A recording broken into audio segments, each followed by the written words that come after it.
ಸಮೀಪದ ಎನ್ನಿಡಗೂರು ಗ್ರಾಮದಲ್ಲಿ ನೆಲೆಸಿರುವ ಉದ್ಭವ ದುರ್ಗಮ್ಮನವರ ಕೆಂಡೋತ್ಸವ ಹಾಗೂ ಸಿಡಿ ಮಹೋತ್ಸವ ಅತ್ಯಂತ ಭಕ್ತಿಭಾವದಿಂದ ನಡೆಸಲಾಯಿತು.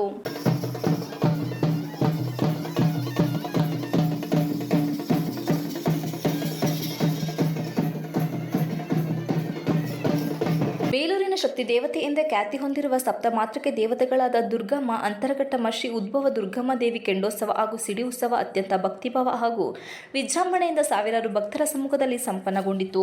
ಮೂಲಗದ್ದುಗೆಗೆ ಬೆಳಗ್ಗೆ ಪಂಚಾಮೃತ ಅಭಿಷೇಕ, ಗಂಗಾಭಿಷೇಕ, ವಿಶೇಷ ಪೂಜೆಗಳೊಂದಿಗೆ ಉತ್ಸವ ಮೂರ್ತಿಗಳಿಗೆ ವಿಶೇಷ ಪೂಜೆ ಸಲ್ಲಿಸಿದ ನಂತರ ಪ್ರತಿ ಗ್ರಾಮದ ಮನೆಯಲ್ಲಿ ಉಡಿಲು ತುಂಬುವ ಮೂಲಕ ತಮ್ಮ ಭಕ್ತಿ ಸಮರ್ಪಿಸಿದರು. ನಂತರ ಉತ್ಸವ ಮೂರ್ತಿಗಳೊಂದಿಗೆ ಕುಂಭ ಹೊತ್ತಂತಹ ಭಕ್ತರು ದೇವಾಲಯದಲ್ಲಿ 3 ಪ್ರದಕ್ಷಿಣೆ ಹಾಕಿದ ನಂತರ ದೇಗುಲ ಮುಂಭಾಗದಲ್ಲಿ ನಿರ್ಮಾಣ ಮಾಡಿದ್ದ ಕೊಂಡವನ್ನು ಹಾಯುವ ಮೂಲಕ ತಮ್ಮ ಭಕ್ತಿಯನ್ನು ಸಮರ್ಪಿಸಿದರು. ನಂತರ ಸುಮಾರು 20 ಗ್ರಾಮಕ್ಕೂ ಹೆಚ್ಚು ಗಂಡು ಮಕ್ಕಳು ಬಾಯಿಗೆ ತ್ರಿಶೂಲ ಚುಚ್ಚಿಕೊಂಡು ಭಕ್ತಿ ಭಾವದಿಂದ ಸಿಡಿಯೇರುವ ಮೂಲಕ ಭಕ್ತಿ ಸಮರ್ಪಿಸಿದರು. ಈ ಬಾರಿ ಉತ್ತಮ ಮಳೆ ಹಾಕಿ ರೈತರ ಬಾಳು ಹಸನಾಗಲಿ ಎಂದು ತಾಯಿಯಲ್ಲಿ ವಿಶೇಷ ಪೂಜೆ ಸಲ್ಲಿಸಿದರು.